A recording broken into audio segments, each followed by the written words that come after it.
শ্যামলাং মাতরম বন্দে মাতরম।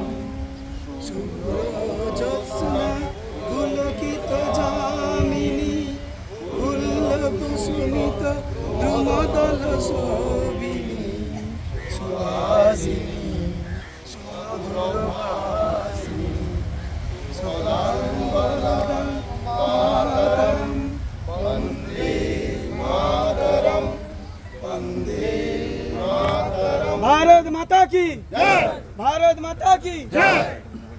সবচেয়ে বড় কথা হচ্ছে এই যোগা দিবসকে গোটা পৃথিবী ফলো করছে এবং আজকে 200-র বেশি দেশে পার্টিসিপেশন হচ্ছে এবং আজকে নতুন নয়, কয়েক বছর ধরে হচ্ছে। এর ফলে শরীরের গঠন, মনের বিকাশ এবং প্রথাগত যে ওষুধপত্রের ব্যবহার, যার পার্শ্ব প্রতিক্রিয়া সবসময় থাকে, সেখান থেকে মানব সমাজ অনেকটা দূরে থাকতে পারছে। সবাই আজকে স্বাস্থ্য সচেতন হয়েছে বলে দেশের গড় আয়ু 80-85 বছর হয়ে গেছে। এতে যোগাকে গোটা পৃথিবী গ্রহণ করেছে এবং সকলের উচিত আজকের দিনটা অবজার্ভ করা। সবাই কম বেশি করেন, যে যার মতো করে করেন। যোগা বলুন, ফিজিক্যাল এক্সারসাইজ বলুন, কেউ না কেউ কিছু করেন।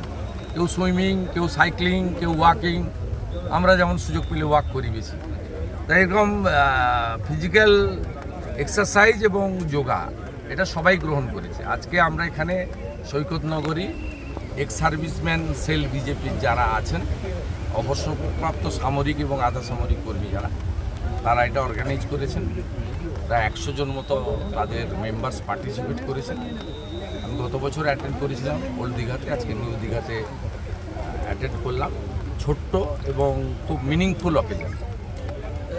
দুর্যোগ আবহাওয়া উপেক্ষা করে এই আন্তর্জাতিক যোগা দিবস, মানুষকে কি মনে হয় যে কৃত্রিম জিম থেকে প্রকৃতির আবহে এই যোগের মাধ্যমে শরীর সচেতন করা সম্ভব হল? মানুষ গ্রহণ করে নিয়েছে, মানুষ গ্রহণ করে নিয়েছে এবং পৃথিবী ফলো করছে, যেটা দিয়ে আমি শুরু করেছি। থ্যাঙ্কস টু নরেন্দ্র মোদীজি। তিনি স্বচ্ছ ভারত থেকে যোগ দিবস অনেক কিছু সমাজ সংস্কারের কাজ করেছেন। আমরা সেটাকে অনেকেই গ্রহণ করেছি। যারা এখনও গ্রহণ করেননি, যারা ভাতা ভর্তুকিতে আটকে আছেন, ধর্মান্ধতাতে আটকে আছেন, সংকীর্ণ সাম্প্রদায়িকতার আবর্তে আটকে আছেন, তাদেরকে বলবো এগুলো থেকে বেরিয়ে এসে ভারতীয় হন, ভারতীয় হন, দেশের প্রধানমন্ত্রীকে ফলো করুন। আজকে তারা বিভিন্ন থানাতেও দেখা যাচ্ছে, বিভিন্ন সরকারি কর্মসূচিতে এইগুলোকে গ্রহণ করা হয়েছে। তাহলে শেষ পর্যন্ত রাজ্য সরকার বিভিন্ন জায়গায় এখানে বিরোধিতা করে, সেখানে এই জায়গাটাকে আজকে মেনে নিচ্ছেন তারা। সেগুলো হলে ভালো, ভালো জিনিস যদি কেউ গ্রহণ করে খারাপ কিছু নয় তো। রাজ্য সরকার মানে জনগণের সরকার, কেন্দ্রীয় সরকার মানে জনগণের সরকার।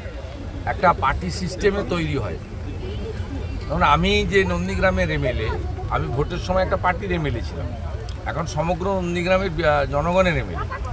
সৌমেন্দু অধিকারী যাদের ভোট পেয়ে এমপি হয়েছেন তাদেরও এমপি, ওনাকে যারা ভোট দেননি তাদেরও এমপি। তো স্বাভাবিকভাবে এই বোধ বুদ্ধি ওটা ভারতবর্ষের সব রাজ্যের আছে। আমাদের এই রাজ্যে এই বোধ বুদ্ধির অভাব এখনও আছে। এটা যদি কাটে ভালো। পাশের রাজ্য উড়িষ্যায় ভারতীয় জনতা পার্টির সরকার হয়েছে, 4 বারের এমএলএ মোহন মাঝি, একেবারে প্রান্তিক মানুষ, তিনি মুখ্যমন্ত্রীর দায়িত্ব নিয়েছেন। তিনি কিভাবে 20 বছর মুখ্যমন্ত্রী থাকা নবীন পট্টনায়কজিকে সম্মান দিয়েছেন, তার কাছ থেকে গিয়ে পরামর্শ নিচ্ছেন, তাকে শপথ গ্রহণ অনুষ্ঠানে উপস্থিত করিয়েছেন। উড়িষ্যা আমাদের হাফ, আমরা 42টা লোকসভা, উড়িষ্যা 21টা লোকসভা। তো উড়িষ্যাকে দেখে বাংলাকে শেখা উচিত। আজকে কিছু উড়িষ্যার লোক এখানে এসেছেন যোগ দেওয়ার জন্য আবেদন আপনাদের এই অনুষ্ঠানে। না, উই আর নেক্সট ডোর নেবার। এবং আপনারা ইতিহাসটা জানেন না, এই যে মেদিনীপুর জেলা, মানে অবিভক্ত মেদিনীপুর জেলা, আর ওদিকে বালাসোর, এটা আগে নাম ছিল দণ্ডভুক্তি জেলা। আমরা সব উড়িষ্যার ছিলাম, পরে ভাগ হয়ে গেছে। ওই পোর্শনটা বালাসোর, জলেশ্বর, ভোগরাই, ওটা উড়িষ্যায় গেছে। আর ঝাড়গ্রাম, মেদিনীপুর, কাঁথি, দীঘা, আমরা তখন অবিভক্ত মেদিনীপুরে গেছিলাম। পরে প্রশাসনিক কারণে 3 মেদিনীপুরে বিভক্ত হয়েছে। তা আমাদের এখানে ফুড কালচার, পখল পান্তা এ সবচেয়ে বড় এখানে আমাদের সুস্বাদু এবং প্রিয় খাদ্য। গুন্ডি পান, দোক্তা পান উভয়ের আমাদের আছে। তারপর তো জয় জগন্নাথ।